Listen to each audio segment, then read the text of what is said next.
ça marche là. Ah, merveilleux. Là, ça marche? Bon, super. Parfait. Ça va, Mickaël? Ouais, ça va, ça va. Ça va bien? Je coupe le Twitch, voilà, c'est bon. Ah, t'étais sur Twitch en même temps, c'est ça? C'est ça, je regardais un petit peu. Oui, ça va très bien, ça va très bien. Un peu Ah, là. fatigué, mais Ah, ravi d'être avec j'imagine. vous. Le rythme en ce moment, j'imagine, est soutenu. Je regardais les articles que tu as sortis pour La Croix. Il y en a un, voire deux par jour en ce moment. C'est le rythme est assez dingue. Ouais, bah pour le journal La Croix, c'est un peu notre Coupe du Monde à la maison, à l'équipe, Je quoi. comprends, je Voilà. comprends. Je comprends tout à fait. C'est tout à fait normal. Alors, Mickaël, je le disais, tu es donc correspondant permanent au Vatican pour le journal La Croix. Tu es aussi originaire de Brest, donc ça te fait deux grands atouts dans ta manche pour ce soir. Et tu as été notamment connu, et des gens m'en ont parlé sur Instagram, notamment quand j'ai annoncé que tu venais. Tu as écrit un très grand dossier qui est paru en janvier 2023 dans La Croix, qui s'appelait Sous emprise, enquête sur des abus sexuels présumés dans un internat catholique, où tu revenais sur des faits de violence dans l'internat catholique des Béatitudes, qui se trouve dans les Vosges, un internat qui est aujourd'hui fermé. C'est une enquête où tu as retrouvé 10 victimes présumées d'agressions sexuelles, et où du coup tu as fait évidemment sortir ça. Tu as La Croix, il y a eu 5 épisodes qui sont sortis dans La Croix pour revenir sur ce sujet. Donc n'hésitez pas, c'est un sujet que tu as traité, un dossier très profond. Donc voilà, c'est disponible sur La Croix si jamais cela vous intéresse. Ce soir, on est là pour parler de ce qui va se passer à partir de cette semaine, puisqu'on a eu, il y a quelques jours, quelques semaines maintenant, le décès du pape François. Et j'avais envie de revenir avec toi sur ce qui nous attend à partir du 7 mai prochain, puisque c'est le conclave va débuter avec donc les cardinaux qui vont s'enfermer dans la chapelle Sixtine pour élire un nouveau pape. Et donc, voilà, c'est un sujet quand même qui concerne beaucoup de gens, puisqu'il y a plus de 2 milliards de chrétiens dans le monde, donc ça, c'est très attendu, évidemment. Moi, je ne suis pas croyant, Mickaël, donc j'aurais beaucoup de questions, sûrement très simples, peut-être un peu bêtes à te poser, et puis il y aura aussi les questions du chat. Pour revenir là-dessus. Et puis moi, pour m'en renseigner, j'ai regardé le film Conclave, il y a, j'avoue, comme beaucoup, je pense, il y a les semaines passées, donc pour justement un peu comprendre ce qui se passait, parce que à quoi ça ressemblait à un conclave. D'ailleurs, le conclave, c'est le premier depuis 2013. Depuis quand est-ce que ça existe, ce système d'élection d'ailleurs du conclave? C'est quelque chose que j'ai envie un peu comprendre. Ça existe de tout temps? On a toujours élu les papes par le conclave? Alors, sur l'histoire, je vais parfois être un petit peu léger, Mais hein. il n'y a pas de souci, t'inquiète pas. Mais c'est très bien qu'on commence par une question à laquelle j'ai pas la réponse, comme ça au D'accord, moins. ok, au moins on pose les bases. Je ne sais pas exactement. Je l'ai su, mais j'ai oublié. Voilà, je vais pas D'accord, pouvoir il n'y te a pas de répondre problème. En là-dessus. tout cas, c'est quelque Désolé. chose qui a évolué, c'est sûr. Le conclave, c'était pas de tout temps. Mais Non, par contre, ce qui existe de tout temps, enfin, ce qui existe en tout cas depuis très longtemps, c'est le fait que les papes soient élus. d'accord. Et évidemment, ce mode d'élection, il a un petit peu changé. Enfin, on pourra en parler. Mhm. Et il a un petit peu évolué, mais moi, ça m'a intéressé pour bien comprendre aujourd'hui comment le pape est élu, pourquoi, Ok, à combien de voix, etc., etc. très bien. Voilà. Mais ça va être intéressant, on va revenir dessus. Alors, est-ce que tu peux nous réexpliquer peut-être les modalités du conclave en lui-même aujourd'hui? Comment est-ce quels sont, on va dire, combien il y a de gens, combien il y a de cardinaux, quelles sont les règles pour être élu, et quelles sont aussi les règles pour être, pour être potentiellement pape derrière? Oui, alors en fait, dès que le pape meurt, s'ouvre un temps qu'on appelle la vacance. Ok. Voilà. Et ce temps, il est régi par différentes règles au Vatican.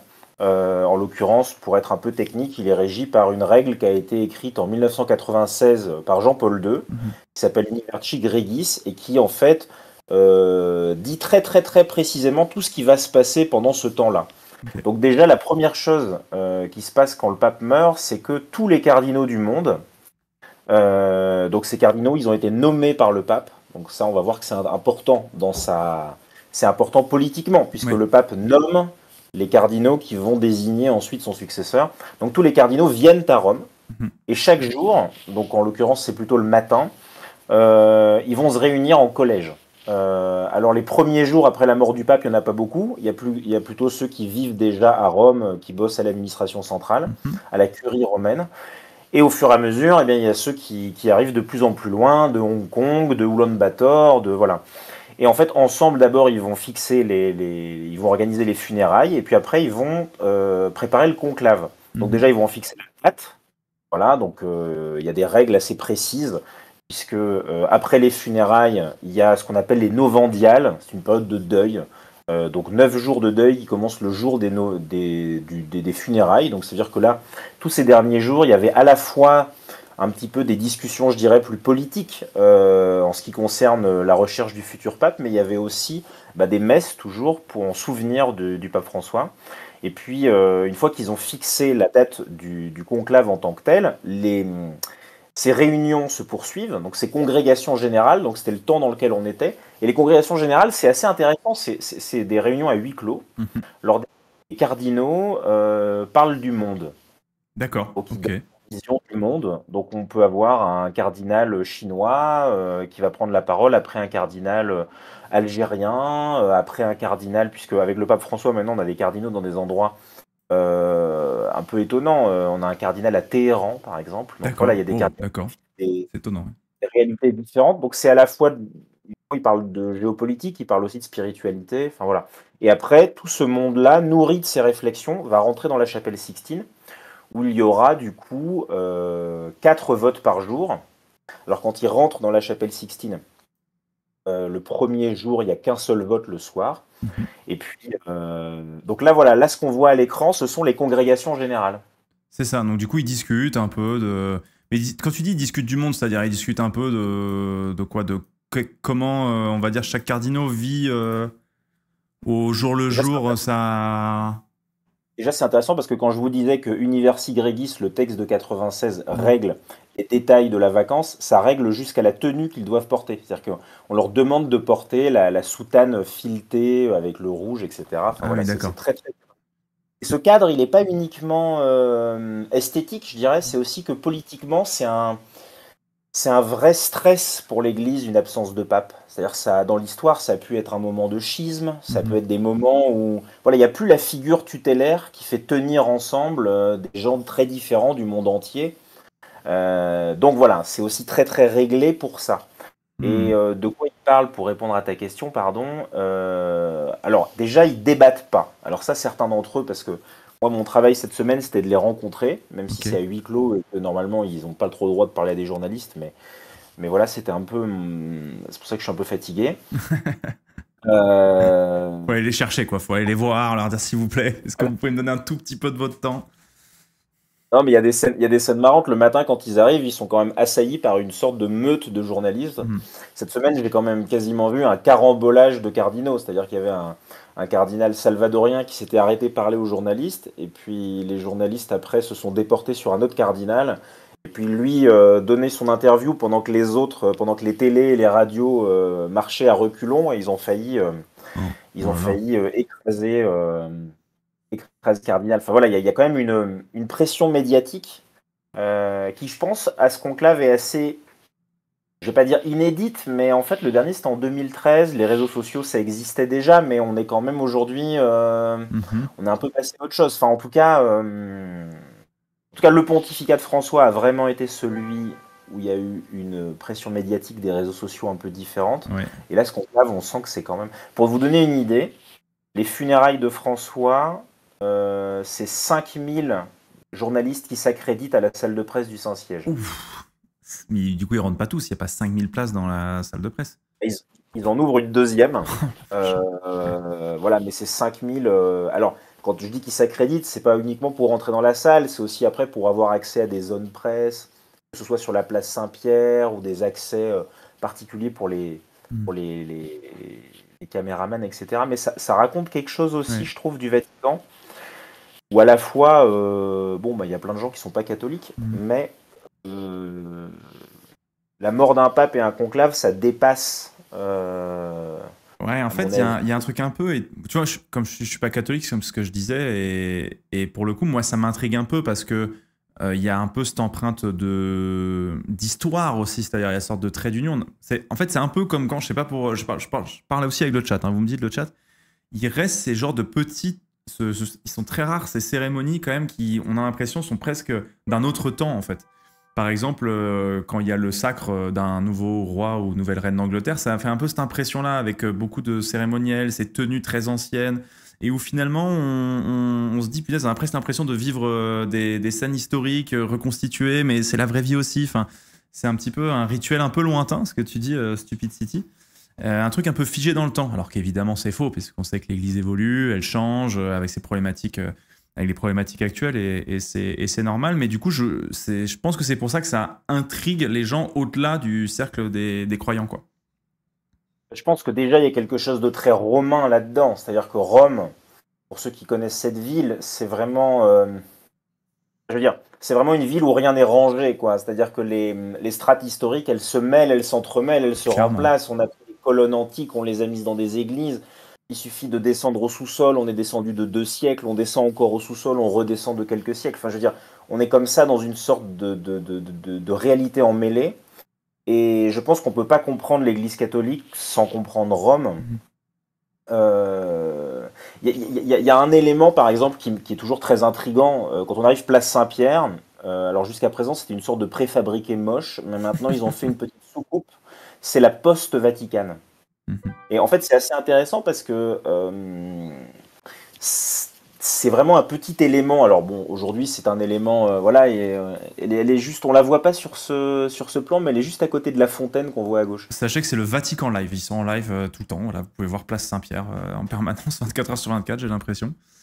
Mais Oui, complètement, c'est très utile. Et puis de temps en temps, quand il y a des célébrations, ils coupent le live place Saint-Pierre et puis on est dans la basilique ah, d'accord, avec ok. parfois des plans. D'ailleurs, pendant les funérailles, ils ont fait des. Quand on parlait de la modernité, c'était intéressant parce que, après, je reviens sur la poste, mais à la fois, il y avait quelque chose d'extrêmement antique, effectivement, dans le rituel. Enfin, pour ceux qui ont vu, puisque le pape François a décidé de ne pas être enterré à Saint-Pierre, il a décidé d'être enterré dans une autre basilique, à Sainte-Marie-Majeure. Du coup, son cercueil a traversé Rome sur une papa mobile.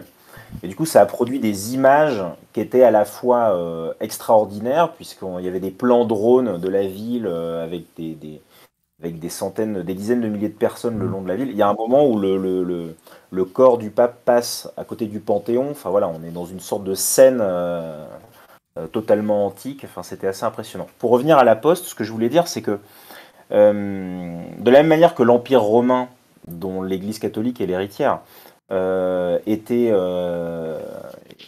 n'existait en grande partie que par son système Mhm. postal, son système d'échange, son système de messages. Enfin, je veux dire, toutes les routes que les Romains sont venus construire, toutes les routes et puis une partie des villes dont on a encore l'héritage en France, c'était avant tout pour acheminer du courrier. Mhm. Parce que ça sert à rien de prendre une décision à un endroit de l'Empire si cette décision, elle ne peut pas aller à l'autre bout de l'Empire dans un temps raisonnable. Ouais. On ne peut pas gouverner un empire si on n'a pas un système postal un peu fonctionnel. Donc pour ça, il fallait des postes de chevaux, etc. etc., etc. Et en fait, aujourd'hui, l'héritage de ça, donc il y a cette poste Vaticane, où on peut quand même envoyer du courrier depuis le Vatican, mais il y a aussi toute une sorte de média. C'est-à-dire que le Mhm. Vatican est une machine médiatique. Il y a des radios du Vatican, il y a des télés du La Vatican. chaîne C'est-à-dire que YouTube, carrément. voilà, il y a cette chaîne YouTube qu'on voit, et en fait, ça raconte quelque chose. C'est-à-dire c'est vraiment, là pour le coup, je crois que c'est un héritage antique. C'est-à-dire que le Vatican, qui depuis 1870 n'est plus une puissance territoriale. Mhm. Le Vatican lui-même, ça fait 1 km², c'est le plus petit État du monde. Mhm. Avant 1870, c'était les États pontificaux, ils avaient des terres, donc ils avaient aussi des ressources, etc.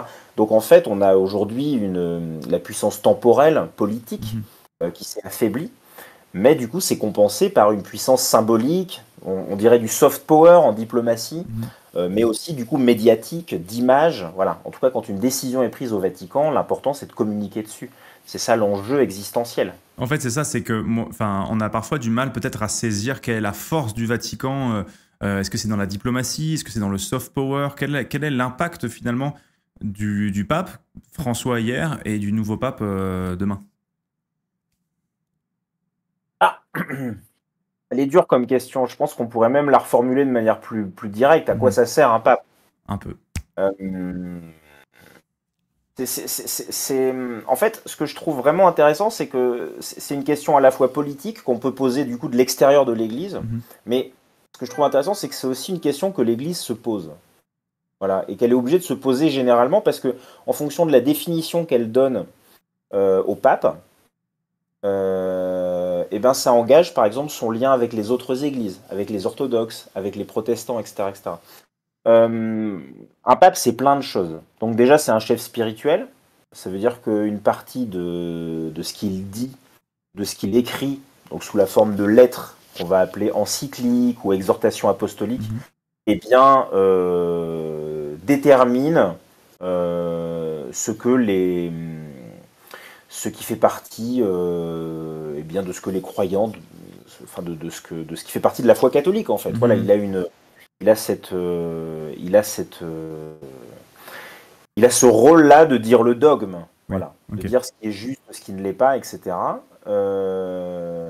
C'est un chef d'État, ça veut dire qu'il gouverne le Vatican. Donc, avec tout ce que ça implique, ça veut dire que le pape, il a aussi en charge, tout simplement, une politique de retraite. Voilà, il peut prendre des décisions pour dire maintenant c'est zéro déficit, parce qu'il y a un gros problème de déficit, il y a des problèmes de pension au Vatican. Enfin, voilà. Oui, je savais pas. Tiens. Et à ce titre, il a aussi un pouvoir de justice. Il y a un tribunal au Vatican.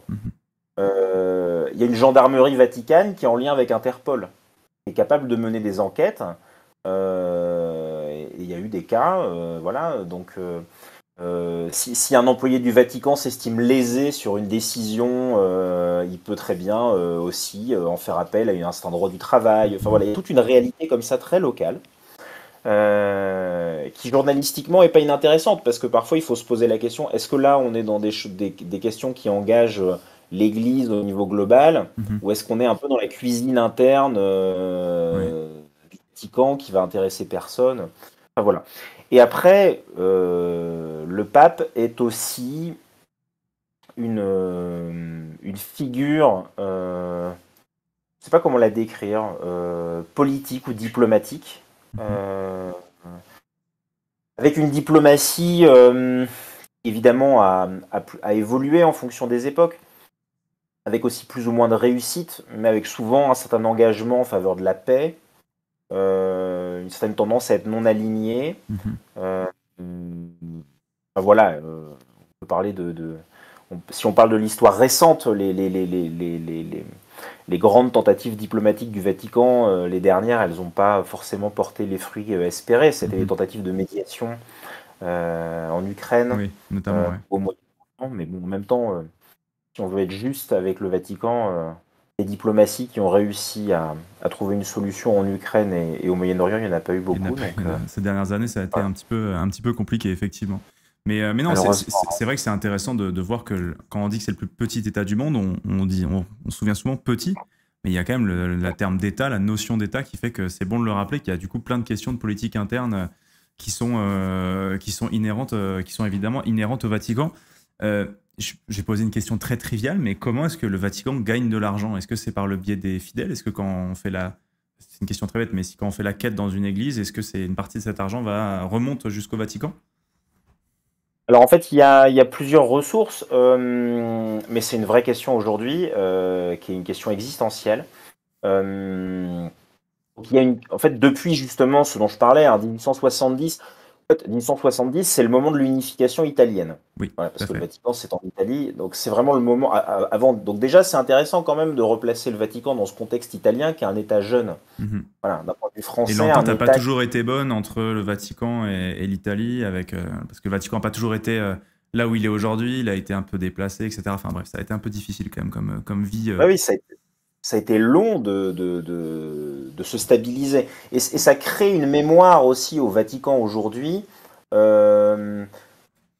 Enfin voilà, on projette souvent sur cette institution l'idée que ça fait 2000 ans qu'ils existent et qu'ils existeront toujours. Moi, je pense au contraire qu'il y a la sensation que il pourrait y avoir un contexte politique qui fait que leur existence serait remise en question. Ah oui, à ce par point-là. exemple, Okay. Je pense d'où l'intérêt au Vatican. Au Vatican, on aime bien signer des accords bilatéraux avec plein d'États.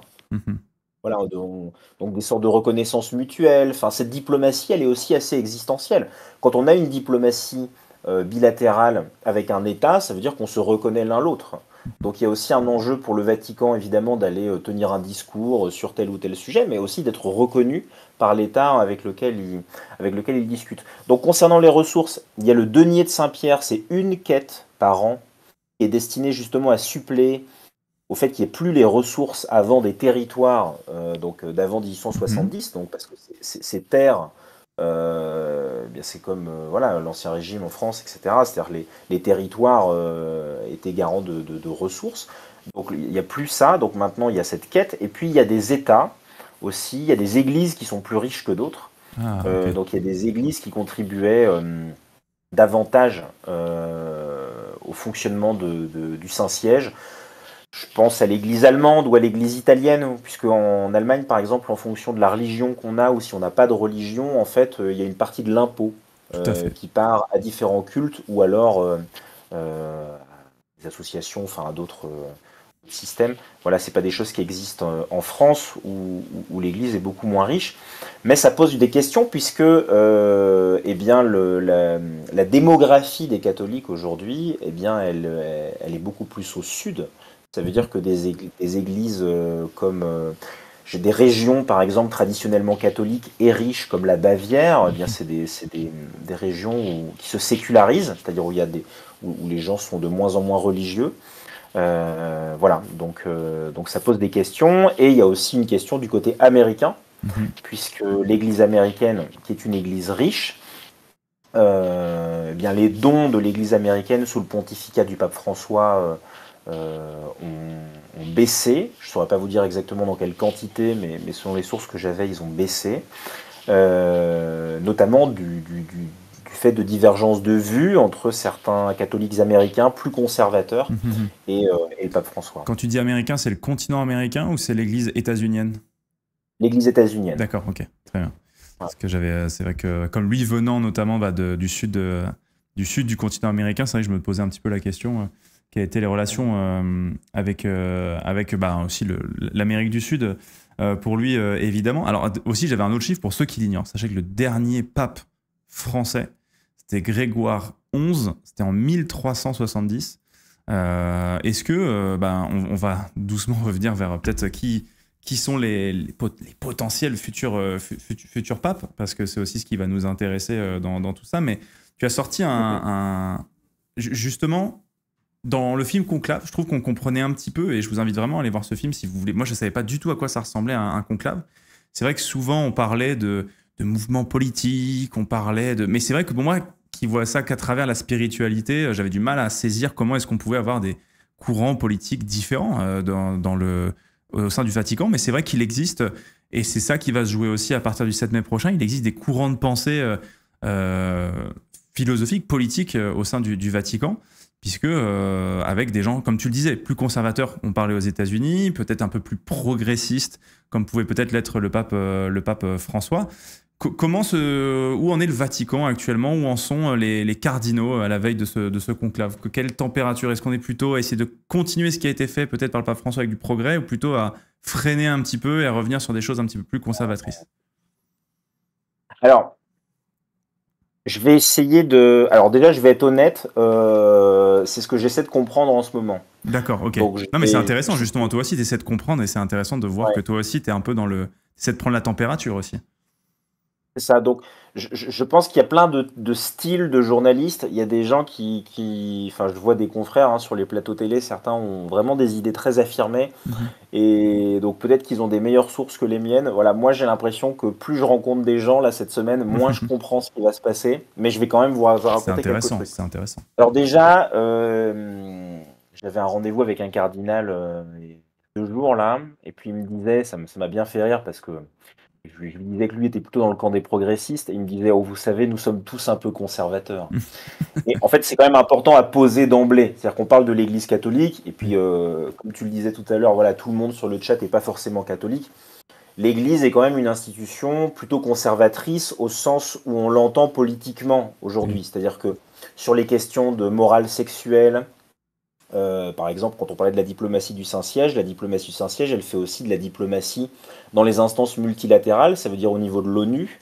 C'est arrivé, par exemple, que le Saint-Siège bloque des textes, Mhm. notamment lors de la COP, sur des questions de genre, et que pour ça, il s'allie avec l'Arabie Saoudite. Voilà. On n'est pas dans une institution progressiste au sens où on l'entendrait dans un débat politique français, américain, suédois, etc., etc. Et donc, dans un cadre, je dirais, relativement conservateur, il y a des tendances différentes. Alors, hier, ces tendances, c'était quoi? C'était les modernistes et les traditionalistes. Voilà. Donc ça, on voit à peu près ce que c'est. Les traditionalistes, eux, c'est des tenants de la tradition, il faut rien changer. On est dans quelque chose de très 19e siècle. Et les modernistes, c'est ceux qui pensent qu'il faut totalement adapter l'Église au monde. Voilà, il faut que l'Église, elle parle le langage du monde, etc., etc. Et donc là, je crois qu'aujourd'hui, ce qui est intéressant, c'est d'essayer de comprendre, et c'est ce que j'essaie de faire en ce moment, où on en est. C'est quoi les clivages? Parce qu'il y a des clivages, il y a des progressistes et des conservateurs, mais qu'est-ce qui les différencie vraiment? Alors, si je veux rentrer un peu dans le détail, l'une des dernières grandes réformes du pape François, ça s'appelle, alors je vous préviens, j'ai mis 1 an et demi à essayer de comprendre, après j'ai abandonné, et donc depuis ça se passe mieux, ça s'appelle le synode sur la synodalité. Ah, j'allais te poser une question parce que j'ai vu ça partout et je ne comprenais pas ce que c'était. Voilà. Alors, déjà, c'est tout à fait normal de rien comprendre, c'est vraiment compliqué. Si je dois l'expliquer simplement, le synode sur la synodalité, c'est une sorte de réflexion d'évêques. Le synode, c'est une réunion d'évêques. Pour réfléchir. Alors, c'est une réunion qui a été ouverte justement à des non-évêques.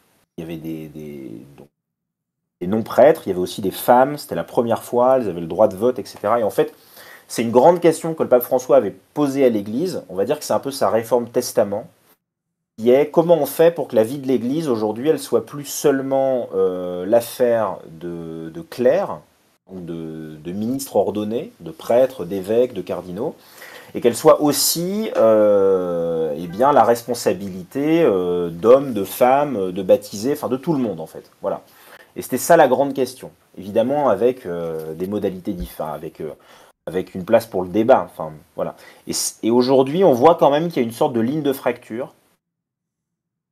C'est peut-être un peu fort, ligne de fracture, mais j'ai un cardinal qui m'en parle comme ça. Il me dit, le synode est devenu une ligne de fracture entre d'un côté des gens qui disent, mais en fait, l'Église, et en particulier les hautes responsabilités dans l'Église, c'est l'affaire des prêtres, des évêques, des cardinaux, des hommes. Et d'autres qui disent, ben non, ça doit être ouvert aujourd'hui à des non-prêtres, etc., etc. Par exemple, il y a eu une intervention d'un cardinal cette semaine qui critiquait le fait que le pape François, en janvier dernier, ait nommé préfet d'un dicaster. Un dicaster, c'est un ministère au Vatican, une femme, une religieuse. C'était la première fois qu'une femme était nommée à ce poste. Voilà. Donc ça a été critiqué. Et d'autres le demandent, parce qu'il y en a d'autres qui sentent bien dans leur diocèse que, ben, en fait, voilà, les femmes aujourd'hui, et il n'y a pas que en Occident, c'est-à-dire c'est assez intéressant. Je me souviens d'avoir discuté avec une religieuse rwandaise. Elles disent, voilà, aujourd'hui, on ne peut plus imaginer des hommes au pouvoir et puis des femmes reléguées à des rôles secondaires. Oui. Cette revendication-là, en tout cas, ce constat-là, en tout cas, aujourd'hui, il infuse dans l'Église, dans bien des endroits, et je le trouve particulièrement intéressant. Est-ce que ce serait au point de voir un jour des femmes cardinales, ou est-ce que c'est vraiment aller trop loin, ou c'est vraiment aller trop loin? Alors, ce que François avait fait, ce que lui reprochaient d'ailleurs des progressistes, c'était de dire, bon, je ne touche pas au ministère ordonné, c'est-à-dire je ne touche pas à tout ce qui touche au culte, quoi, à l'ordination de prêtres, etc. Je ne touche pas à ça, ça reste réservé aux hommes. Mais par contre, je nomme des femmes en responsabilité à des très hauts postes. Là où c'était malin politiquement, c'est pas un jugement de valeur de ma part, hein, c'est aussi que en tant que chef d'État, le pape, il doit tenir compte de l'acceptabilité sociale de ses positions. C'est-à-dire que si c'est pour que... C'est comme tout chef politique. Oui. Si c'est pour que persuadé d'avoir raison, il parte tout seul devant, il s'isole, et que personne ne le suit, bon, en tout cas, le résultat sera pas forcément... En tout cas, ça sert pas la cause qu'il entendrait défendre. Et du coup, en fait, il n'y avait rien qui l'empêchait de nommer des femmes en responsabilité. Voilà, il a nommé des femmes, par exemple, à la tête du gouvernorat du Vatican. Là, on parle vraiment de l'État. Voilà, sur les questions de finances aussi, à la cour d'appel du Vatican. Voilà, en fait, il a quand même... Mais c'est vrai que, je reviens un peu à ta question rapidement, dans ce moment très politique de l'élection du nouveau pape, les femmes ont disparu. Oui. Là, pour le coup, il n'y a plus que des hommes, puisque ça se joue entre cardinaux. Hmm. Voilà. Et justement, pour essayer de rentrer dans cette...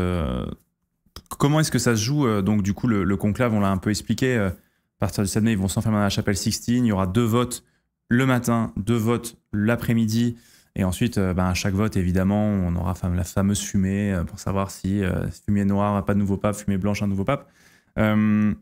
Comment est-ce que ça se déroule foncièrement un vote factuellement quand ils sont 158 cardinaux, c'est ça? Est-ce que tu peux nous réexpliquer un peu combien ils sont et quelles sont les modalités des votes et que faut-il être pour se présenter en fait comme nouveau pape?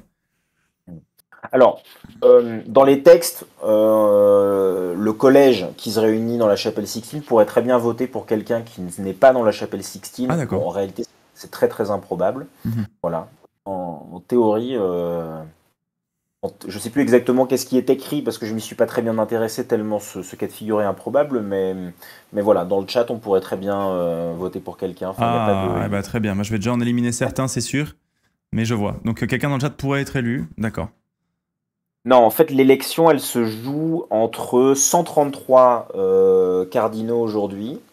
Donc, pour être dans la chapelle Sixtine et pour voter pour le prochain pape, il faut avoir moins de 80 ans. Il faut avoir été créé cardinal. On parle d'une création comme cardinal. Voilà, par le pape. C'est le pape qui décide qu'un tel ou un tel est cardinal parmi les évêques. Et ensuite, ils se réuniront donc pour les moins de 80 ans. Alors, c'est intéressant parce que ceux qui ont plus de 80 ans, ils sont aussi venus à Rome, certains, ceux en tout cas qui étaient en bonne santé et puis qui l'ont souhaité, pour participer aux discussions, aux interventions avant. Mais alors, dans la chapelle Sixtine, il y a ceux qui ont moins de 80 ans. Je crois que l'un d'entre eux qui est dans un état de santé un petit peu difficile, lui pourra voter, mais non pas de la chapelle Sixtine, mais de la maison Sainte-Marthe. D'accord. Donc alors, l'enceinte du Vatican, c'est cerclé de murs. Voilà. Vous avez la basilique Saint-Pierre qu'on voyait tout à l'heure sur le live. Et derrière ces murs, il y a plusieurs bâtiments en réalité. Donc il y a la maison Sainte-Marthe. Alors la maison Sainte-Marthe, c'est intéressant parce que c'est l'hôtellerie. Et c'est là aussi où vivait le pape François. Et c'est là où ils vont tous loger. Voilà. D'accord. Alors certains vont être mis dans une autre hôtellerie juste à côté parce que normalement les cardinaux qui votent dans la chapelle Sixtine, ils sont 120. C'est ce qui est écrit dans les textes. Mais en fait là ils sont plus, tout simplement parce qu'il y en a plus qui ont plus de 80 ans. Parce qu'en fait on peut pas totalement décider quand on est pape du nombre de cardinaux électeurs. Parce qu'au moment où le pape meurt, c'est ceux qui ont plus de 80 ans. Donc en fait, il y a des anniversaires tous les... Vous voyez ? Ouais, Par exemple, il y en a un, le cardinal Allen Cherry. Je venais d'écrire son portrait puisque lui, il a eu 80 ans une semaine avant le conclave. Ah voilà. Oui, d'accord. Donc il ne sera pas électeur. C'est vraiment strictement 80 ans. Voilà. Après, c'est une donnée qui peut être relative puisqu'il y a un cardinal africain, le cardinal Ouedraogo, qui, arrivé à l'aube de ses 80 ans, il a soudainement eu 79 ans. Donc, il y a eu un petit bidouillage d'âge voilà, Oui, qui a été révélé par un confrère néerlandais. J'ai revérifié, mais en fait, effectivement, j'ai 1 an de moins en réalité, si on devait juste stricto sensu. Voilà. C'est bien joué, Albi. Bien vu. Ça. Donc voilà, comme ça, il sera au conclave. Okay. Voilà, donc il faut avoir plus de 80 ans. Et alors, ce qui est intéressant, c'est que le conclave, en fait, c'est pas un lieu de débat. Là, on les voit, c'est intéressant. Donc là, ils passent de la chapelle Pauline à la chapelle Sixtine. C'est ce qu'ils vont faire mercredi. Et en fait, on les voit en procession et ils chantent Veni Creator. Enfin voilà, c'est une liturgie, quoi. En fait, il y a eu des débats politiques. Et il peut y en avoir encore pendant le conclave, mais plutôt entre les votes, à la cantine. D'ailleurs, dans le film, c'est assez bien fait, ça. Ouais. À la cantine ou quand ils se baladent dans les jardins, puisqu'il y a quand même... il y a un petit kilomètre entre la maison Sainte-Marthe et la chapelle Sixtine. Oui, parce que c'est important de comprendre, hein, pendant le conclave, ils ne sont pas enfermés à clé dans la chapelle Sixtine. Ah d'accord, ok. En fait, ils sont enfermés dans l'enceinte du Vatican. Ils sont coupés de l'extérieur au sens où il y a des brouilleurs de communication. Je n'ai pas réussi bien à comprendre s'ils ont le droit de garder leur téléphone portable ou pas. Ah oui, d'accord. Moi, je pensais que genre ils étaient vraiment enfermés dans la chapelle Sixtine et qu'ils n'avaient plus rien. Et d'accord, donc c'est encore d'accord. Non, en fait, ils sont amenés ensuite. Dans Conclave, on les voit quand même à des moments dans leurs appartements. Mhm. Alors, dans Conclave, la maison Sainte-Marthe, enfin l'endroit où ils logent, c'est une sorte de bunker. On se croirait dans Ouais, un peu. Stargate.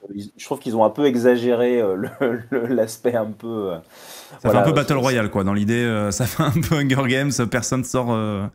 C'est assez fou là-dessus. La- L'hôtellerie Sainte-Marthe, c'est un peu austère aussi, mais je pense pas que ça le soit autant. Bon, quand bien même, je suis pas persuadé qu'ils aient envie d'y passer 15 jours, parce que Hmm. se retrouver à 120 dans un endroit exigu, ça doit être quand même, enfin là en Oui, l'occurrence ouais. 133, Puis bon, quand t'es une très personne un agréable. peu âgée, je pense que t'aimes bien avoir ton petit confort aussi, quoi. Enfin bref. C'est ça. C'est ça. Non, Mais très bien. maintenant, ça fait quand même 3 semaines hors de leur diocèse. Donc voilà. Et Ouais, donc, du coup, tu bon. disais que qu'il n'y a pas de débat pendant les votes, mais du coup, comment les votes évoluent du coup? Parce qu'ils vont voter 2 fois, il n'y a pas vraiment de débat, ils sont pas en mode oui, moi j'aimerais être élu, il y en a un qui se lève en disant oui, bon, vous pouvez m'élire, je pense qu'on pourrait faire ça, ça, ça. C'est plus, c'est silencieux, on écrit sur un bout de papier, on met dans une urne et puis après on voit ce qui sort, quoi. Oui, c'est ça. Donc, alors déjà, il y a un serment. Je sais plus exactement ce qu'ils disent, mais il y a un serment extrêmement. Je pense que c'est pas impossible que ce soit ce qu'ils sont en train de faire là. Mhm.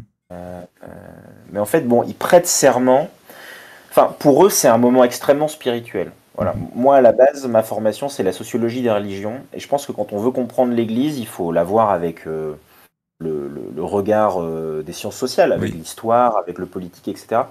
Mais c'est aussi intéressant de regarder comment elle se regarde elle-même. Voilà. Mhm. C'est-à-dire que quand l'Église dit que l'Esprit Saint intervient pour sélectionner le pape, c'est pas magique. Moi, je pense que enfin, il y a des catholiques qui croient ça, hein. Moi, je crois pas du tout que ce soit quelque chose de magique, parce que si on dit que chaque cardinal, c'est l'Esprit Saint qui lui commande de voter pour un tel ou un tel, vu qu'ils sont élus aux 2 tiers, ça veut dire que le tiers qui a par exemple pas voté pour le pape, lui, ça veut dire qu'il était globalement mal inspiré par l'Esprit Saint. Enfin voilà, je trouve que ça tient pas la route. Mais en tout cas, ce que cette croyance veut dire, c'est que dans la manière d'avoir conçu les règles du conclave, politiquement, je dirais, bah, en fait, les papes, puisque c'est eux qui les ont fixés, se sont dit que c'était la meilleure manière pour que les cardinaux fassent un choix inspiré. Voilà. Fassent un choix qui les dépasse, en fait. Il y a quelque chose de cet ordre-là. C'est-à-dire que, par exemple, c'est une élection aux 2 tiers. Ça, c'est C'est énorme vachement déjà. Deux intéressant. tiers. Voilà. Ça veut dire que si vous êtes le candidat d'un camp, c'est-à-dire que par exemple, là je parlais tout à l'heure, le camp pro-synode à fond, le Mhm. camp anti-synode, ceux qui, euh, ceux qui sont porteurs de revendications qui sont clivantes, que ce soit côté progressiste ou côté très conservateur, ils n'ont aucune chance. Aujourd'hui, là, il va falloir que dans la chapelle Sixtine, le futur pape recueille 89 voix. Ouais, c'est énorme quand même. Donc ça veut dire par exemple que quand on dit ah mais le candidat des Africains mais ou le candidat des Asiatiques etc. Enfin parfois on voit le collège de manière un petit peu comme ça très continentale. Oui. Les Asiatiques je sais plus exactement combien ils sont par exemple mais je crois qu'ils sont 23. Donc déjà même s'ils votaient tous pareil, Il faut ça imaginer n'a pas. il faut imaginer qu'ils soient tous d'accord les uns avec les autres. C'est-à-dire que j'imagine que Ah en non Asie, ils oui sont c'est pas tous d'accord sur les solutions à apporter. Et en Afrique, c'est Ah non, pareil. quand vous vivez aux Philippines, dans une réalité qui est un pays où la majorité de la population est catholique, et puis qui est soumis, voilà, à la politique qu'on connaît, vous vivez pas du tout la même chose qu'un catholique, par exemple, qui aujourd'hui est au Moyen-Orient, enfin un cardinal qui est au Moyen-Orient, où je parlais de l'archevêque d'Ispahan, de Téhéran tout à l'heure, Mhm. voilà, en Iran, donc on est sur des réalités très très différentes. Oui. Parce que c'est ça aussi, c'est-à-dire que après les oppositions, ça peut être tout simplement, on peut les voir aussi de manière plus calme, en se disant que c'est des priorités différentes Mhm. que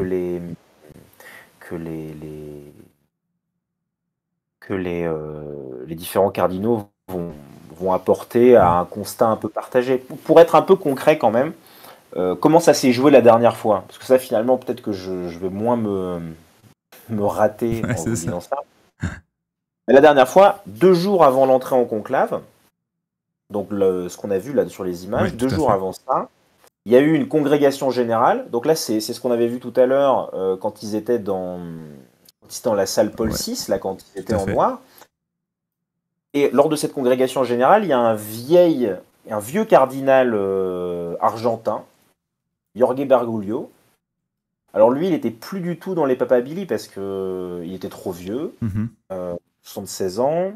On le disait pas en très bonne santé, même s'il y avait aussi des rumeurs là-dessus, parce que là, même cette semaine, on pourra en parler, mais il y a eu des coups bas, il y a des rumeurs, il y a des sortes de boules puantes qui paraissent dans la presse pour tuer la candidature d'un tel ou un tel. Ah oui, Enfin, oui. il y a de l'intrigue, on n'est pas que dans des... Ça reste politique, quoi, c'est sûr. Il y a des... Et Jorge Bergoglio, il s'est dit, il a pris la parole lors de son intervention, et puis il a dit, bon, il faut que l'Église arrête d'être autoréférentielle, il faut qu'elle regarde le monde, il faut qu'elle aille vers les périphéries géographiques et existentielles. Et à ce moment-là, son discours a vraiment marqué, et il y a plein de cardinaux qui se sont dit, en fait, c'est ça dont on a besoin. Voilà. Ouais, Et ils ont voté pour lui ensuite. Et c'est comme ça que ça s'est joué. ah, ça s'est vraiment joué avant, au final. Donc, en faisant forte impression sur un discours comme celui-ci, il a marqué les esprits avant de même rentrer dans le conclave, quoi, au final. Exactement. Très bien. Exactement. Ouais. Non, mais ça va être hâte de voir le débat d'entre deux tours, les gens disent, bien sûr. Évidemment, on a hâte de voir comment est-ce que ça va se dérouler. Mais franchement, c'est pas bête parce que il y a un vieux cardinal qui me disait le vote le plus important, le plus intéressant, c'est le premier vote. Parce que là, en fait, les cardinaux, bon, déjà, ils se connaissent pas tous. Mhm. Il y a 70 pays représentés là. Donc au début, il y avait un cardinal qui me racontait dans les premières interventions avant le conclave, il me disait, mais parfois il y avait des gens qui parlaient, je savais pas qui c'était, quoi. Ils se connaissent pas tous. Et du coup, ils lisent la presse. Donc, ce qui est un vrai problème journalistique, parce que parfois on interroge des cardinaux et puis on se demande si les réponses qu'on a, c'est parce qu'ils ont lu des confrères ou parce que vraiment ils ont des informations. Enfin, c'est pas toujours facile d'apporter une information vérifiée dans ce moment-là. Mais ce que je veux dire, c'est que, par exemple, on va dire le cardinal Turkson, c'est l'un des favoris. Voilà, c'est ça qui est écrit partout. Et puis, la presse, de plus en plus, a une tendance à se répéter. En fait, c'est écrit, enfin, voilà, c'est répété. Et puis après, il y a le premier vote dans Sixtine. Et puis là, le cardinal Turkson, il fait 5 votes. Voilà. Ah oui. Là, on a la vérité du nombre de personnes dans le collège qui envisagent de voter pour lui. Et du coup, immédiatement, dans ce premier vote, qui est hyper important, on voit des candidatures qui meurent, d'autres qui apparaissent. Quoi. Ouais, voilà. je vois. Ouais, et donc on verra. Et il faudrait combien de temps à peu près, tu penses, pour élire le pape? Je me souviens plus parce que c'était en 2013 la dernière élection. Ça prend combien? Ça prend 3, 4, 5 jours? Je sais plus. Non, la moyenne c'est 2 jours et demi, Ah la oui, moyenne des derniers. Ah oui, c'est rapide. Globalement, ce qui se dit, c'est qu'on s'oriente vers des conclaves courts. Donc voilà, ça vous clipperez et puis vous le ressortirez quand on sera à 15 jours de conclave. T'imagines l'enfer. Je crois qu'ils ont des pauses au bout de 3 jours, si jamais ils n'ont pas fini. Ok. Voilà, j'ai essayé de comprendre si la pause là, elle arriverait le samedi. Enfin voilà, c'était pas très clair. Non, normalement, on pourrait s'attendre là à un pape jeudi ou vendredi. Ouais. Voilà. En sachant que c'est un peu tricky la fumée, parce que alors, si la fumée le est terme noire, tricky pour parler de l'élection du pape, c'est très très drôle. c'est compliqué. Voilà, c'est que C'est alors la parfait. fumée noire, donc qui veut dire la fumée noire, ça veut dire qu'il y a pas de pape, que le vote, ils ne sont pas trouvés 89 votants pour un pape. En fait, du coup, il y aura une fumée noire en fin de matinée ou en fin d'après-midi pour les 2 votes de la session, du matin ou l'après-midi. Mais s'il y a, par exemple, sur le premier vote de la session, un pape, là, il y aura fumée blanche tout de suite. D'accord, ok, très bien. Voilà. Donc il faut bien suivre. Enfin bon, il y aura les médias pour ça qui normalement Ils vont pas rater une miette et vont faire le pied, être sur le pied de guerre pendant toute la semaine. Ça va être intéressant. Ouais. J'ai plein de questions évidemment, mais laquelle poser en premier? C'est évidemment une question aussi sur. Donc évidemment, les gens disaient non, il n'y a pas de candidat comme on disait. C'est juste que, on va dire, les personnalités s'imposent aussi d'une certaine manière selon.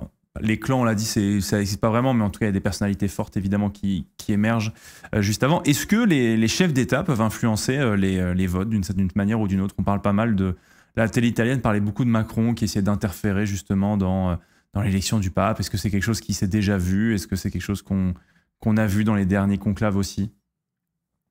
Moi, j'ai mis du temps à écrire sur cette histoire parce que on est vraiment là dans un jeu de. Là, on est vraiment dans le temps des coups de billard à 50 bandes. Euh, donc, déjà, je prends un tout petit recul historique, qui est quand même important. Avant 1870, comme je le disais, le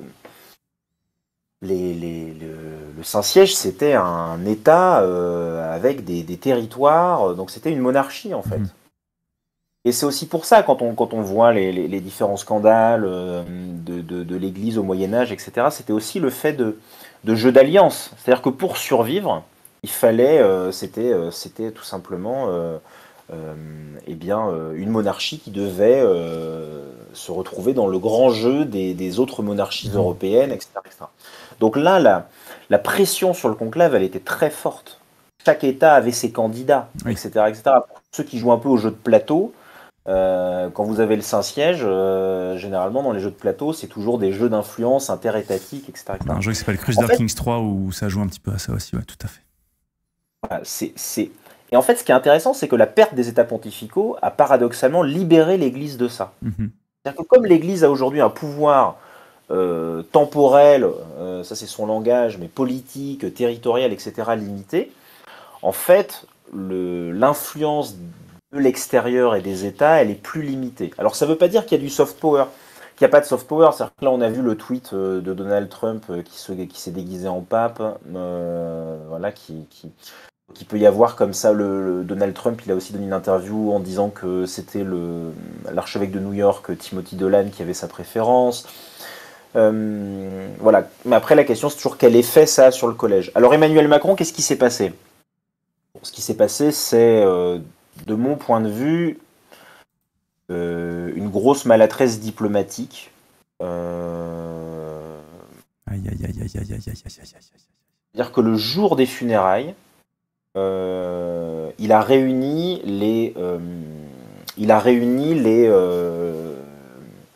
les cardinaux français à la Villa Bonaparte, qui est l'ambassade de France près le Saint-Siège. Alors ça, c'est vachement intéressant, par exemple. C'est-à-dire qu'en Italie, vous avez 3 ambassades de France à Rome.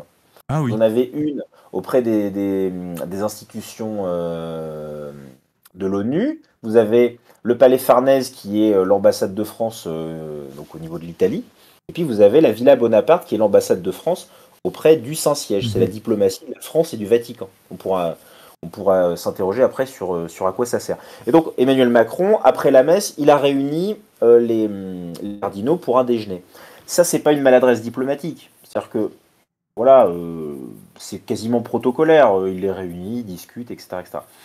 Non, la maladresse, c'est que comme c'était une journée où il y avait un enjeu politique pour lui, de se placer un petit peu au centre du sujet, puisque c'était aussi important pour lui de montrer que la rencontre, elle n'était pas, par exemple, la rencontre qui s'était passée avant, elle n'était pas que entre Trump et Zelensky.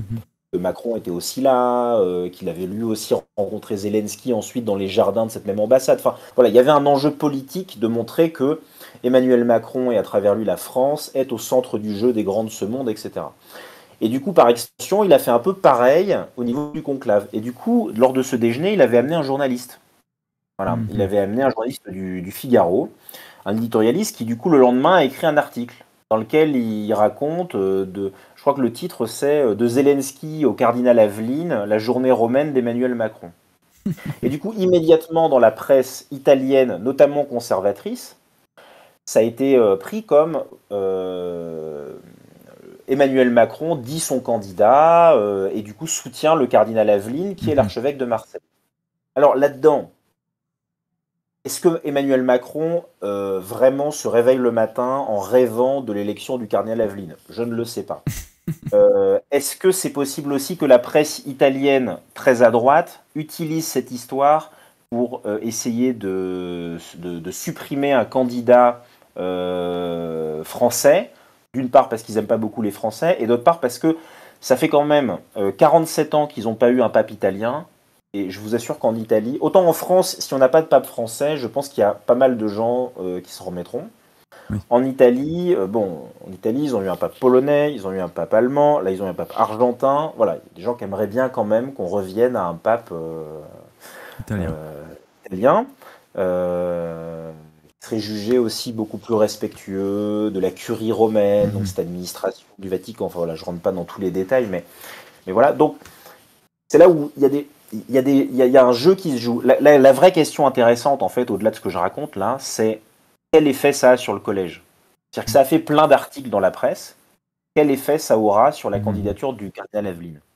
Est-ce qu'il y a Finalement, que Macron ait vraiment voulu que Aveline soit élu pape ou pas, je dirais qu'aujourd'hui on s'en fout. Mhm. La question c'est que va croire le cardinal africain qui peut-être a une vision. Je prends cet exemple parce que il y a beaucoup de cardinaux qui viennent de pays qui sont des pays anciennement colonisés. Oui, Donc leur complètement. Ouais. rapport à la France peut être aussi déterminé par cette histoire-là. C'est-à-dire qu'on n'est pas que dans des lectures religieuses des choses, hein. Mhm. Et du coup, bah, il y a peut-être se dire, bon, moi, j'ai pas du tout envie d'un pape qui soit piloté par l'État français. Voilà. Oui, Et donc, est-ce que ça pourrait lui coûter des voix? Je trouve que c'est une vraie question aujourd'hui. ouais, c'est ça. Est-ce que ça pourrait lui en rapporter? J'ai du mal à le voir. J'ai du mal à imaginer un cardinal qui se dirait, bon, je vais vraiment voter pour le candidat d'Emmanuel Macron parce que je trouve ça super. Ça, je le sens moins intuitivement, Ah vous ouais, c'est voyez. marrant ça, que tu le sens parfait. Je crois qu'on le sent tous moins intuitivement aussi, hein. C'est vrai que c'est. Mais c'est intéressant de voir justement qu'est-ce que. Au-delà de ce qu'a fait Emmanuel Macron, c'est ce qu'en dit la presse qui, enfin aussi, qui est intéressant et de ce que ça dit, de ce que, d'où, comme tu dis, la presse italienne et des envies aussi des Italiens. Enfin bref, quel sera l'effet? On est, en fait, qu'on le veuille ou non, nous sommes un personnage principal, l'un des personnages principaux de ce conclave, la Mm. presse. Ouais. Et quand je dis ça, je le dis pas du tout pour se mettre au centre de l'équation en disant regardez comment on est Oh, ce important, c'est plutôt. corporatisme insupportable de la Non, presse, Michael, c'est fou. non, mais c'est qu'en fait, c'est flippant de travailler. C'est-à-dire que moi, je suis habitué à travailler. Je vous explique ma vie d'habitude. Ma vie d'habitude, c'est que je vais à la salle de presse du Vatican et j'écris sur des sujets dont tout le monde se fout. Et en fait, c'est extrêmement relaxant, vous voyez. C'est-à-dire que par exemple, je sais pas, il y a une encyclique qui sort de 80 pages sur le Sacré-Cœur de Jésus, dans laquelle il y a des choses qui sont très intéressantes, théologiquement, très profondes, etc. Voilà, je fais mon papier tranquillement. Bon, globalement, je suis pas harcelé médiatiquement, vous voyez. Là, par exemple, cette semaine, le cardinal Aveline, puisqu'on parle de lui, l'archevêque de Marseille, l'une des questions qui était peut-être aussi un petit peu manipulée, c'était est-ce qu'il parle italien? Il y a beaucoup de gens qui disaient ça. Est-ce qu'il parle vraiment italien? Et Mhm. certains disaient son italien est mauvais, etc. Est-ce que c'était pas une manière de dire c'est pas un bon candidat? Puisqu'il y a encore cette idée, vrai ou pas vrai, c'est difficile à déterminer, que pour être pape, puisque le pape est aussi l'évêque de Rome, Mhm. eh ben, il faut parler italien. Et par exemple, ce week-end, le cardinal Aveline a présidé une messe lors duquel il a donné une homélie, et puis son italien finalement a été jugé pas si mauvais, quoi. Mhm. Et ben nous on se demande toujours est-ce que je fais un article? Mais si je fais un article sur lui et pas les autres, est-ce que je donne le sentiment que le journal fait campagne pour l'un ou pour Oui, je l'autre? vois.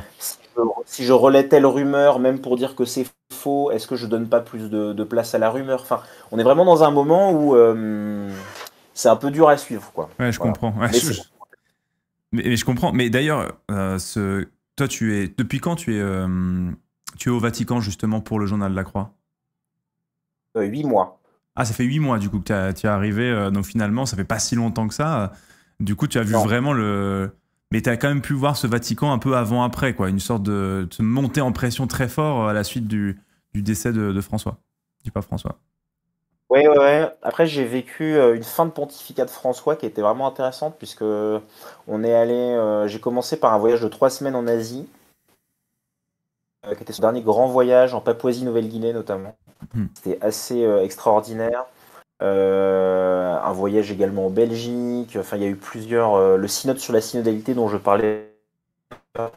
Donc, bah, j'ai vécu. Enfin, j'ai pu couvrir un mois de débat sur ce sujet. Donc, il s'est quand même passé pas mal de choses. Enfin, le pape François, il a vraiment, vraiment pas raté sa sortie.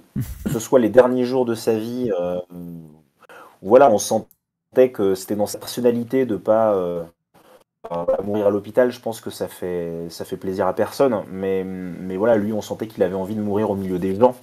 Mhm. juste après, juste après voilà, donc il avait ça à cœur, donc c'était assez émouvant en fait de Mhm. suivre ces derniers jours, Oui.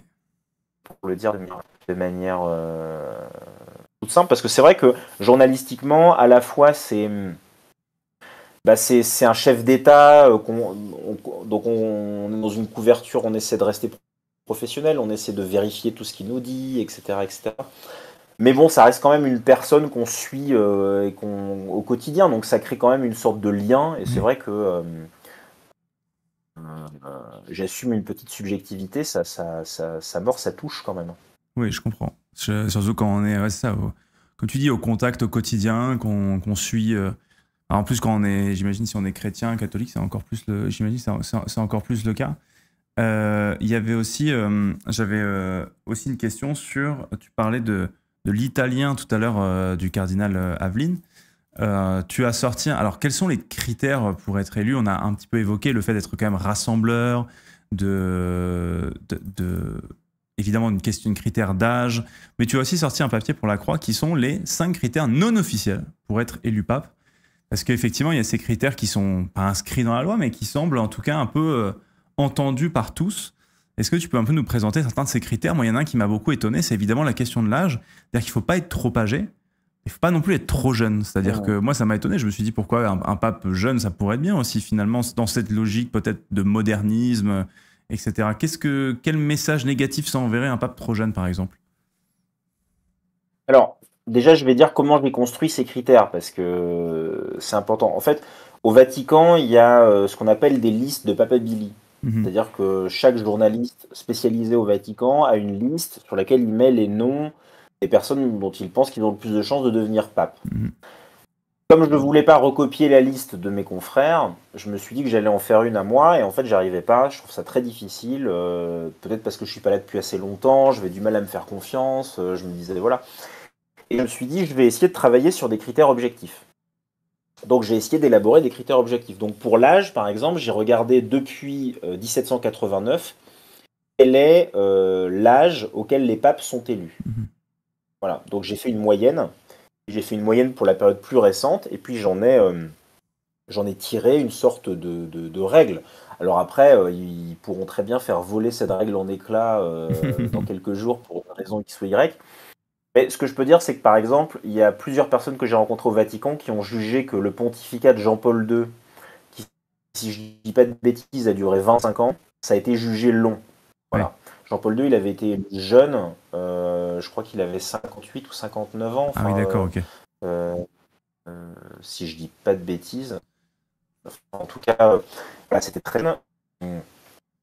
Donc c'est ça, donc l'idée c'est de d'élire en fait un pape qui soit quand même en bonne santé, parce que c'est une charge qui demande d'être en bonne santé, mais partir sur un pontificat de 25 ans, il y en a certains pour qui ça, voilà, ça serait compliqué. Et après, Oui. j'ai mis d'autres critères. Donc, par exemple, j'avais comme critère la participation au synode sur la synodalité. Oui. Parce que ce que je me suis dit, c'est que comme dans les gens qui vont rentrer dans la chapelle Sixtine, ils se connaissent pas, pour Mhm. beaucoup, bah en fait, ce synode, avant même de parler du contenu, c'est un moment d'un mois à Rome où ils se sont rencontrés, une sorte de réunion un peu top board.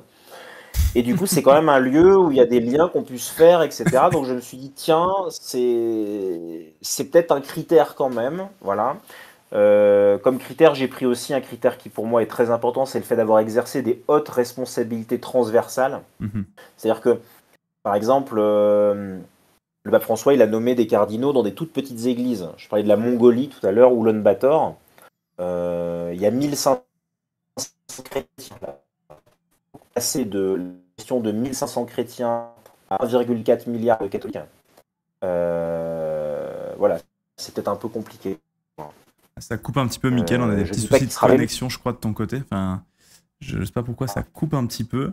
ça coupe pas. Ouais, ça coupe légèrement. Est-ce que je vais essayer de te rappeler pour voir si ça reconnecte un peu mieux, mais Ouais, ok. effectivement, Oui. ça coupe un peu. Désolé. Hein. Il n'y a pas de souci, ça arrive. C'est les aléas du direct. C'est les aléas du direct. Tac, tac, tac. Je vais voir pour que. C'est vrai que depuis tout à l'heure, ça. Je sentais qu'on perdait un peu la connexion. Hop là. Hop là, je vais rappeler, je lui demande juste de quitter le call. Et au Pims à censurer. Vous pensez que c'est de la censure? C'est la connexion au Vatican. Hein. C'est la connexion au Vatican, vous savez, des fois, le Saint-Esprit n'est pas toujours là pour gérer la connexion parfaitement. On va revoir si ça se passe mieux. On verra si c'est un peu mieux. Est-ce que ça marche mieux? Alors, déjà, le son est mieux. Alors, attends, je vais... Ah, Oui, désolé, ouais. je pense que ça a fait du bien. Non, mais ça arrive, hein, des fois. J'imagine que c'est la connexion Internet du Vatican aussi, c'est pas toujours... Non, ça, c'est un peu l'Italie. J'adore ce pays, mais voilà. Non, mais je pense qu'il faut que je change de... Bref. Notre opérateur, c'est des choses qui arrivent. C'est des choses qui arrivent. Non, tu parlais justement, avant qu'on soit coupé, c'était super intéressant. Tu parlais parmi ces critères que tu avais trouvé, c'était celui d'avoir déjà exercé des hautes responsabilités. Ouais, C'est-à-dire que celui qui n'a eu que des responsabilités dans une petite église, dans son diocèse, et si en plus il a la réputation de pas très bien le gérer, peut-être que lui confier les rênes d'une institution un peu compliquée à échelle mondiale. Enfin, je dirais que ça, c'est du. En fait, j'ai essayé de trouver des critères de bon sens, quoi. C'est-à-dire que pour moi, c'était pas des critères destinés à dire voilà, le prochain pape, c'est lui. C'était plutôt à dire le prochain pape, il se situe dans ces 30 ou 40 personnes, quoi. D'accord. Parce que quand même, on va chercher un profil un peu plus. Enfin voilà, qui a quand même une expérience gestionnaire. Donc, qu'est-ce que c'est que des hautes fonctions? Moi, je cherchais des fonctions transversales. Ça peut être quelqu'un qui, par exemple, est à tête d'une conférence épiscopale. Par exemple, ça marche mal toujours là. Ouais, ça coupe toujours un petit peu, ouais. On t'a un petit peu en saccadé, effectivement. Non, mais t'inquiète, c'est des choses qui arrivent. Il n'y a pas de problème. Est-ce que sinon, on peut essayer un peu sans cam, si tu veux? Peut-être coupe ta caméra et puis on va... Puis t'inquiète pas. On va se... Ouais, je vais essayer sinon de... Là, c'est la connexion de... La connexion est impénétrable, on n'arrive pas à tout saisir. Mais n'hésite pas à te déconnecter, reconnecter du call, comme ça peut-être que ça pourra peut-être mieux marcher. C'est une petite chose qui arrive, monsieur, vous savez, quand on est connecté en distanciel comme ça peut couper un petit peu. C'est un cam aussi qui devrait le couper. Il a coupé le live, effectivement, mais on va essayer sans caméra, peut-être ça pourrait mieux marcher. À vérifier s'il n'y a pas des petits trucs. Avec Moose No Cam, il n'y a pas de cam actuellement. Est-ce que tu nous entends Michael est de retour. Michael tente... Ouais.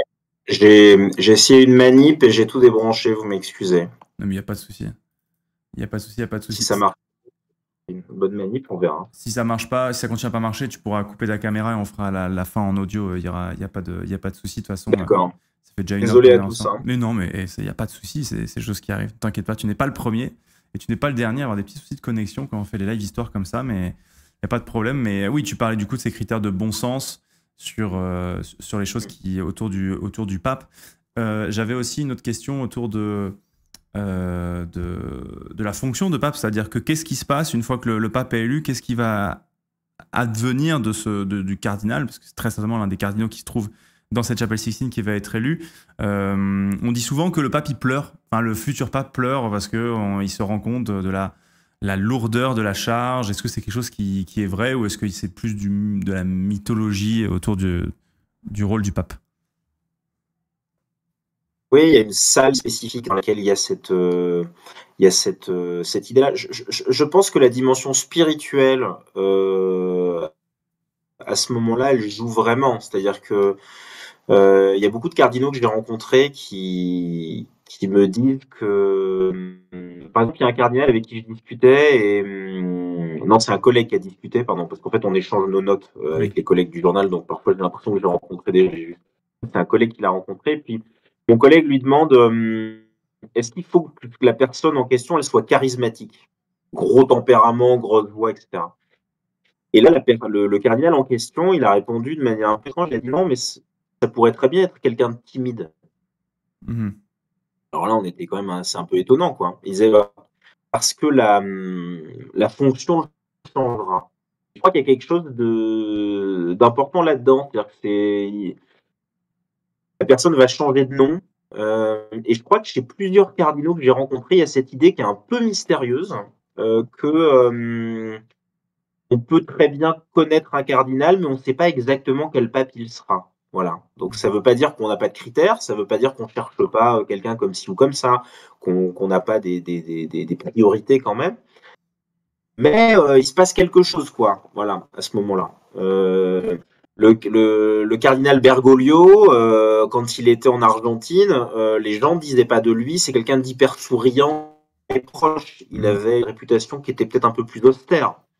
Il avait déjà cette manière d'être simple, de détester les formes de richesse.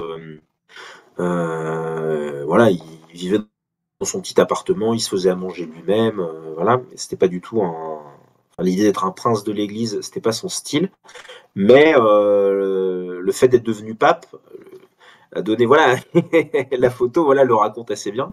Le fait d'être devenu pape l'a rendu, voilà, quand il était au contact des gens, il se métamorphosait. Ce qui était marrant quand on le suivait, c'est que si vous vouliez faire la gueule à Bergoglio, il fallait le mettre dans un cadre protocolaire. Vous le mettiez à la Maison Blanche ou n'importe où avec des officiels face à un défilé militaire ou avec des, voilà. Là, il tirait une tronche de 3 mètres de long. Il s'emmerdait profondément, en fait, il n'y a pas d'autre mot.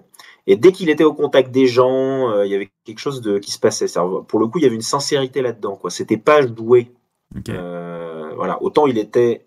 parfois, il y avait des coups de billard à 8 bandes, il y a des choses qu'il fallait décrypter, mais ça, pour le coup, il y avait de la sincérité là-dedans. Ouais, c'est intéressant donc de voir un peu qui ce sera. Et puis après, il y aura une prise de fonction, évidemment, mais c'est intéressant de voir qu'effectivement, la fonction peut peut-être changer là.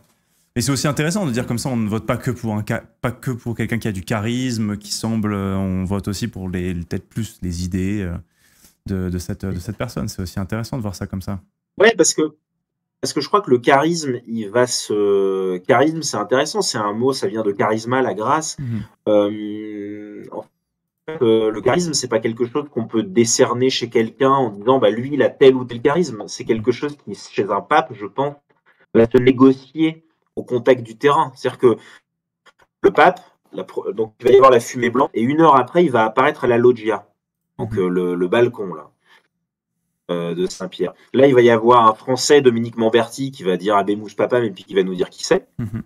Et après, il va dire quelques mots. Et là, il va se passer quelque chose, quoi. C'est-à-dire que François, il s'était passé quelque chose immédiatement. C'est-à-dire que le pape qu'il a été, il avait été immédiatement dans le contact avec la foule. Il y avait quelque chose, pour le coup, là, qui se jouait de sa personnalité. Alors après... voilà, il recherche pas forcément Bono, c'est pas forcément une star de pop qui doit ça peut être le charisme, il peut aussi se négocier de manière beaucoup plus calme, spirituelle, profonde, ou au contraire très joyeuse. Enfin, je pense qu'il peut y avoir plein de manières d'être pape, mais je pense que il y a quelque chose de, voilà, il y avait une forme de simplicité. Il avait choisi de simplifier au maximum l'habit dans lequel il apparaissait. Il parle de manière très très directe. Enfin, voilà, il a immédiatement, c'est ça qui est intéressant, il a immédiatement été le pape qu'il était. C'est-à-dire qu'il n'a pas joué au pape, quoi. Il a été François tout de suite. Ce qui est assez extraordinaire, en fait. Enfin, ce qui lui a permis, moi, ce qui m'a toujours fasciné chez François, et je regarderai ça chez le prochain, c'est que François, il avait une manière d'être pape qu'on peut critiquer, on peut aimer ou pas aimer, mais il avait une sorte il avait une capacité à envoyer des gestes, à se faire confiance sur des gestes hallucinants. Par exemple, il y avait un moment donné reçu des représentants politiques du Sud-Soudan. Il y avait le représentant du gouvernement en place et puis son opposant militaire. Donc c'était vraiment 2 factions en guerre. Donc là, on est vraiment dans la diplomatie que le Vatican aime, hein. C'est-à-dire que vraiment se poser en médiateur dans les conflits, voilà. Et le pape François s'était jeté à leurs pieds et avait embrassé leurs pieds. Wow. Ah oui. En signe d'humilité radicale, quoi.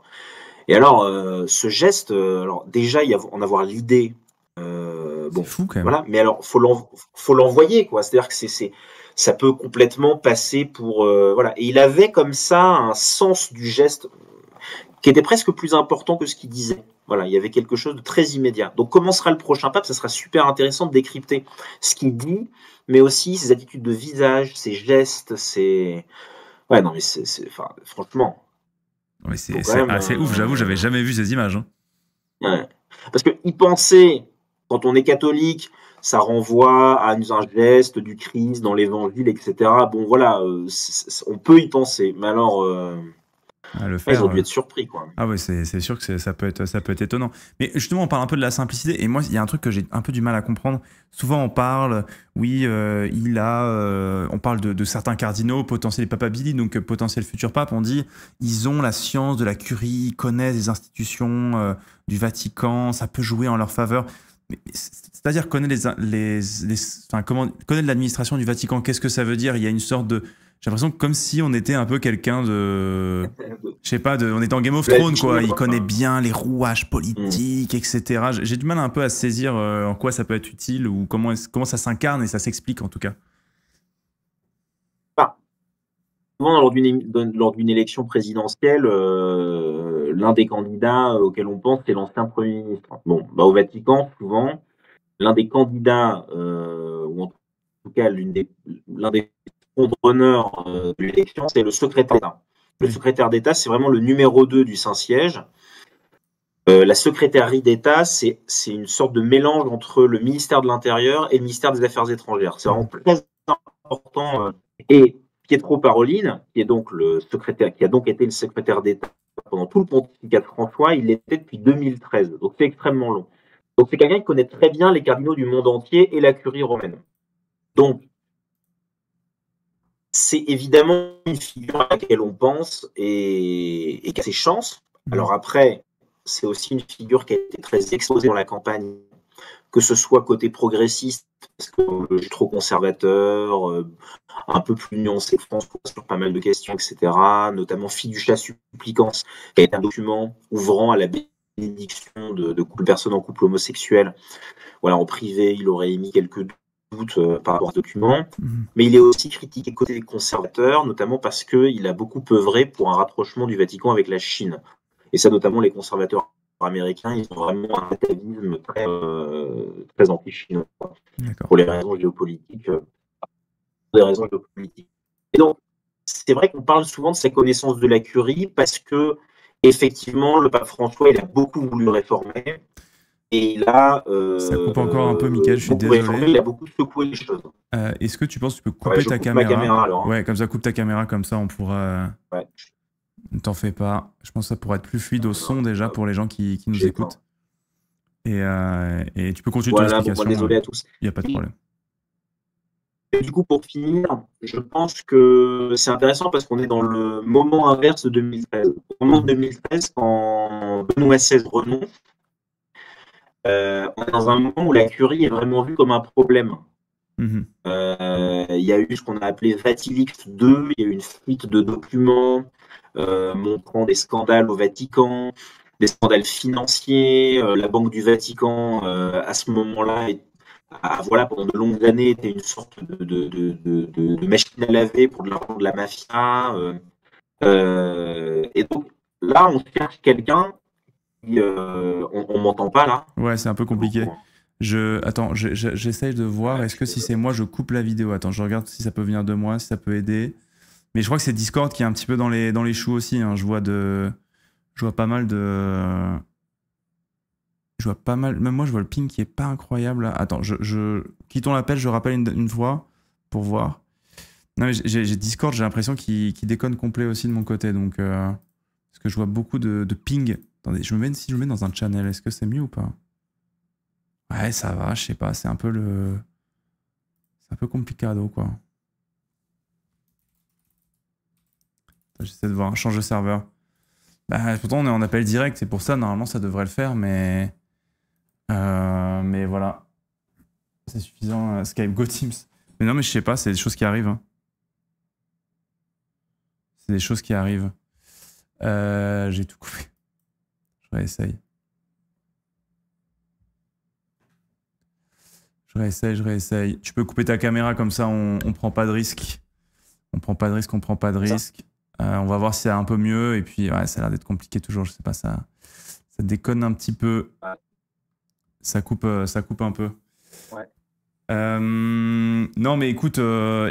Si la connexion est un petit peu capricieuse façon, ça fait déjà 1h15 qu'on est ensemble, Michael. En vrai, si ça coupe, ça coupe. Écoute, c'était pas avec nous ce soir et ça arrive et on se refera peut-être un call après le vote. Ça pourrait être intéressant si on a plus de chance au niveau de la connexion. Alors, pour ça, on pourra vérifier si tous mes critères étaient aux fraises et ça sera intéressant. Comme ça, si je me suis trompé, on pourra débriefer de pourquoi. Et en tout cas, tout ça, ça sera intéressant. Ouais, carrément. Écoute, j'espère. Pour finir sur Pietro Parolin, je pense qu'en fait, les candidats dont on parle aujourd'hui, c'est les candidats évidents, ceux qu'on connaît, etc. Mais je pense qu'il s'est passé beaucoup de choses, même que moi qui suis sur place, j'ai pas vu cette semaine. Ouais. Et je pense qu'on peut être surpris. Ouais, tu penses qu'on peut être surpris et que finalement, en fait, tout le monde y va un peu de son favori. J'ai l'impression que sur les experts sur les plateaux télé, ça avance beaucoup et j'ai l'impression très certains de ce qu'ils sont en train de dire sur oui, je pense que c'est lui qui va gagner, etc. Mais j'ai l'impression qu'il y a des nouveaux noms qui sortent un peu tous les jours, que ça évolue beaucoup en fait. Ouais, c'est très ouvert en fait. En fait, Pietro Parolin est clairement un haut profil qui apparaît à la fois comme pas totalement anti-François puisqu'il a officié sous François et en même temps peut-être plus rassurant que François pour des gens un peu plus traditionnels. Mais du côté des beaucoup plus conservateurs, ceux qui sont critiques de Parolin aussi, il n'y a pas de candidat qui a réellement émergé là, ou en tout cas, c'est pas. Bon, on parlait du candidat Sarah, je crois, si j'ai pas de bêtises, qui était non, Sarah, c'est out. Ouais, Sarah, c'est out. Sarah, il est vieux, il allait quitter le collège des électeurs, il a 80 ans au début de l'été.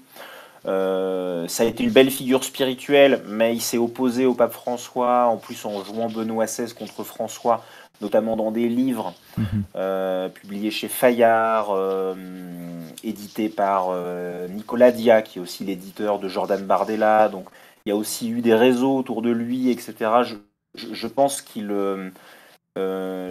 a représenté quelque chose pour les conservateurs en France, en Europe, mais beaucoup moins parmi les cardinaux. Voilà.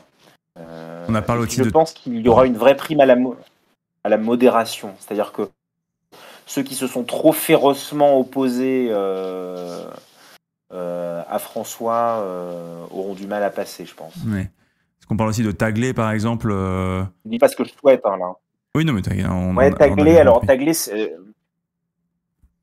on parle toujours d'un candidat asiatique, hein, parce que c'est quand même l'un des pays où ça se passe. C'est vraiment, il y a eu beaucoup de création de cardinaux en Asie par le pape François. Donc Taglé,